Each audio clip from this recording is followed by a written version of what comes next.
at 5, baby. Live at 5-ish. Wait, what's happening? This is day 4 of the Go Live Every Day. Pat Flynn, aka D Pocket Monster, SPI Superstar. And here's what I'm going to talk about today. I got a call from my landlady saying, hey, the police are at the door. And it's something pretty funny. You know, back in the day, that would have scared the hell out of me. And it really didn't. I said, okay, I'll be there. My nanny called me up and said, hey, the police are at the door. And I said, okay, no problem. They wanted to talk to me. I called, or they picked up the phone. And they're like, we need to talk to you about something. I was like, all right, cool. I go, I got my kids. Let me pull in. I'll come back outside. And I talked to them. And, you know, it's so funny on how far you come from when you're acting a fool to being an adult. And back in the day, I would have just been like, I gotta go, and run out the door and say good luck and catch me if you can. You know what I mean? I forgot what the name of the movie is, but it has Lawrence Fishburne where he talks about I think it's Hoodlum or Hooligan something, but Lawrence Fishburne, and the basis of the movie was he had a deal with God. He didn't go into his house and God didn't come into his house. And what? Either can you close the door and get in, or I got the air on, buddy. And so this is real life. And when you go live at 5-ish, you got life distraction. I got these kids on these e-bikes, which drives me nuts because they have no regard to anybody else but themselves. And they drive through the parking lot popping wheelies, which, you know, more power to you. If you're a parent who thinks that it's okay for your children to have no sense of respect or of their surroundings and other kids, then more power to you. My children will know respect. Like, we were at Target, Mini was building his empire, and there was she was either a late teen or early adult, and she was screaming at either her young grandma or her older mom about, that's not what I want. You need to pay for this. And the Pokey Princess was like, what the heck? I said, if either of you talk to me like that, we would have a problem.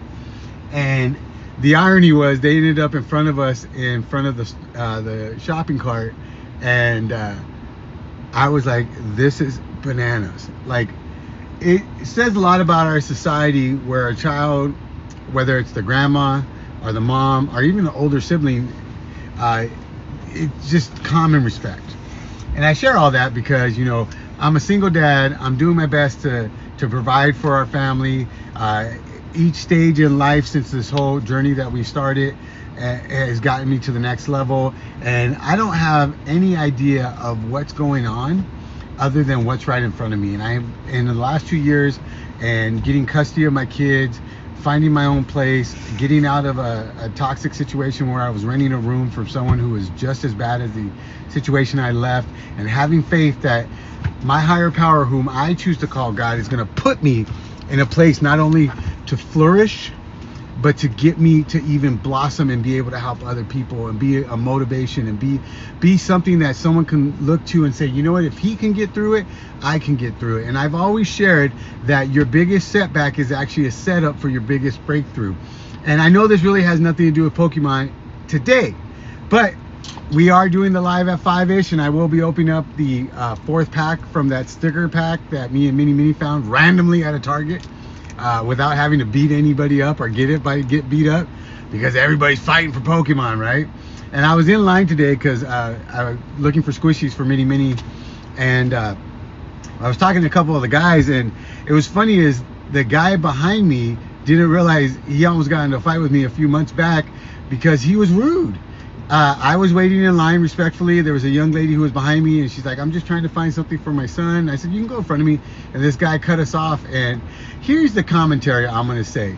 If you're a collector, a scalper, a vendor, and you have enough money to buy whole shelves of product, then you have enough money to go buy deodorant and take a shower before you leave the house. That's all I'm saying. There's a guy at conventions I haven't met yet, but he sells deodorant at card shows. Like, for real. That's my public service announcement. All right, guys. You hung out for 5 minutes. Let's open the pack. God pack, God pack, God pack. I've never gotten a God pack. Any of the big hits I ever got. One time I got a Mew from Fusion Strike. I didn't realize it was a good card until Mini Mini told me. Mini Mini has the hot hands most of the time. I'm gonna say water. Oh man. Pikachu! That's gonna go in my Pikachu binder. It's a Tarantula, Gashly. I call that Cotton Candy. Team Rocket Factory. Oh, they may draw 2 more cards. I might add that to my deck. Dustcock. I've never seen that. That's gonna have to go on the Giga binder. The Funky Pig. The bunny. The bird. Wah, wah, wah. Guys, let that be a lesson. Don't chase the hits, chase the memories. Remember, this is a hobby that allows you, and here's the great thing about it. I'm gonna talk about it tomorrow's live. They actually black screened our local vending machine because people were glitching and breaking the machine and being just straight assholes about it. If you collect memories, it doesn't matter the hits you get because the memories are forever and they're truly priceless. You have to understand that it's not what you pull, it's who you pull it with. So until next time, join in live at 5-ish. I'm Big D, he's Mini Mini, and together we are Unbox 'Em All Dynamic Duo. Pew, pew, pew, pew, pew, pew.